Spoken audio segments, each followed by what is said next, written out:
रामपुर डुकुरी देवी छत्र यात्रा मदनपुर रामपुर अधिष्ठात्री देवी मां डुकुरी देवी प्रथम थर पर छत्र यात्रा देवी प्रधान सेवक श्री बुधेन्द्र प्रताप सिंहदेव तत्वावधान अनुष्ठित हो जाइछे।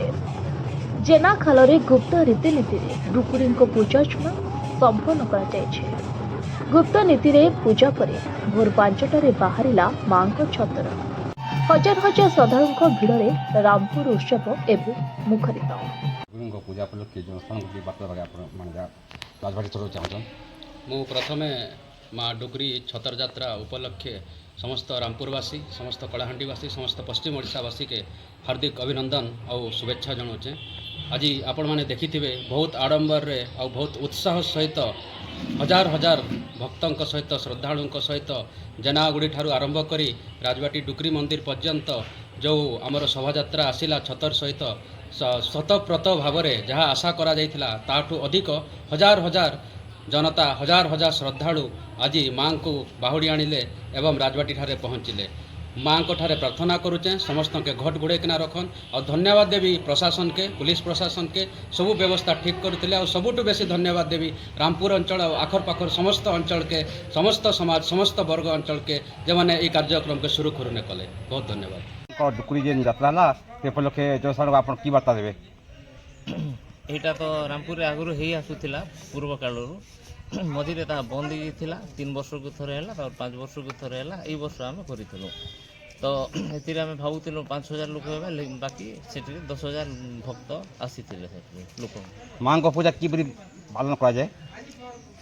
यहाँ अष्टमी जिते लगे अष्टमी बेला आम जेना खाल को जाऊ जेना खाल आम जेना से पूजा हो सारा पर यहाँ घर मंदिर अभिमुखे देवी आसती सेटा को छतर यात्रा माँ को पूजा उत्सव पालन कौन देखु आज निहाती भाव में मदनपुर रामपुर माटी लगी गोटे गौरवमय दिनटे आगे विगत दिन में जेन छतर यात्रा लोकायत भाव में चली आज समस्त जनसाधारण एवं समस्त परिवार लोकों साहाय्य आज गोटे भव्य छतर यात्रा मदनपुर रामपुर देखा पाई।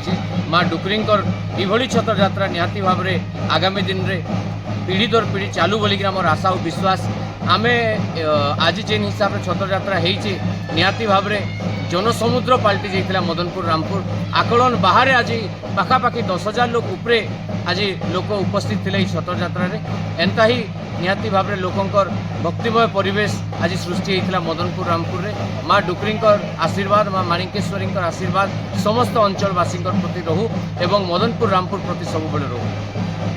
आप जन रामपुर आदिवासी सर आज यात्रा आप खुशी अनुभव कर देखु यहाँ दीर्घ दिन धरी चली आसी किंतु से सीमित भाव में थिला जो छत्र यात्राटा राति जाए रात्रि आसे किंतु राजांकर उद्देश्य बुधन प्रताप सिंहदेव उद्देश्य आज समस्त जनसाधारण गहली में जेना खाल ठारू छत्र यात्रा आरंभ है ये प्राय समस्त ये हूँ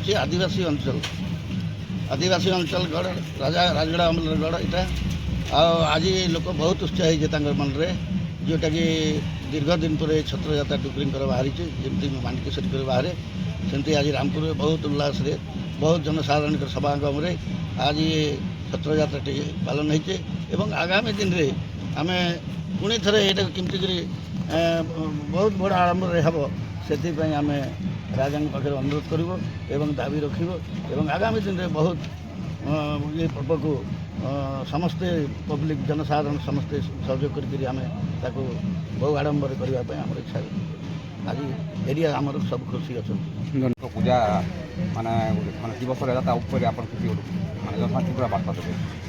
आज पहला तो मैं रामपुर माँ डुकुरी को कोटि कोटि प्रणाम जनाऊे जेहेतु ये डुकुरी आज छतर यात्रा है बहुत भल भाव में है आग जेन छतर यात्रा चलूला सीमित हिसाब रे थिला यात्रार मुख्य होचे जे इटा नागवंश राजा पानिंगा कौन बिभार डम ये 3 लोग के निकरी माँ गला जे पूजा अर्चना होता जनसाधारण बहुत सीमित सहयोग करते किंतु जिते बल आमर वर्ष नुआ राजा जिते बल आमर ଅଭିଷେକ କରାଗଲା ଶ୍ରୀଯୁକ୍ତ ବୁଧନ ପ୍ରତାପ ସିଂଦେଓକୁ। ତାଙ୍କର ନେତୃତ୍ୱରେ ଏ ବର୍ଷ ଆମର ମହାସମାରୋହରେ ଡୁକରିଙ୍କର ଛତ୍ର ଯାତ୍ରା ହେଲା, ଯେନ୍ଟାକି ଆମର ଜେନାଖାଲରୁ 6 ବଜେ ଛତର ବାହାରିଲା।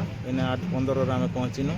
ଆଉ ଲୋକଙ୍କର ସମାଗମ ବହୁତ ଥିଲା ବି, ଆଉ ବହୁତ ଲୋକ ବି ପଛେ ବି ପଡ଼ିଗଲେ। ଆମେ ଯେହେତୁ ଜଲ୍ଦି ଟିକେ ସରିଲା ବୋଲିକରି ସେମାନେ ଆସି ନି ପାରଲେ। ଆଉ ସେଥିର୍ଲାଗି ଆଗାମୀ ଦିନରେ ଆମେ ବି ଏ ଯାତ୍ରାକୁ ସବୁ ବର୍ଷ ଆଗ ସୀମିତ ଥିଲା, 5 ବର୍ଷ ଥରେ କରୁଥିଲେ ଆଉ ରାତି କାଲି ହିଁ ହେଉଥିଲା, କିନ୍ତୁ ଏ ବର୍ଷ ପହିଲା କରି ଆମର 6 ବଜାନ ଆରମ୍ଭ ହେଇছে। ଆଗାମୀ ଦିନରେ କେନ୍ତା ସବୁ ବছର ଏ ଯାତ୍ରା ମାଣିଙ୍କ କେଶରୀଙ୍କର ଯେନ୍ତା ଛତର ଯାତ୍ରା ହେଉଥିଲା, ଆଉ ମା ଡୁକରିଙ୍କର ବି ସବୁ ବର୍ଷ ଛତର ଯାତ୍ରା ହେବାର୍ ଲାଗି ରାଜାକୁ ଆମେ ଅନୁରୋଧ କରମୁ। ଆଉ ଜନସାଧାରଣ ତରଫରୁ ଏଇଟା ଗୋଟେ ଦାବି ରହିବା। ଧନ୍ୟବାଦ। କଳାହାଣ୍ଡି ଜିଲ୍ଲା ରାମପୁରରୁ ଲମ୍ବୋଦର ସେନାପତିଙ୍କ report, voice of Odisha live.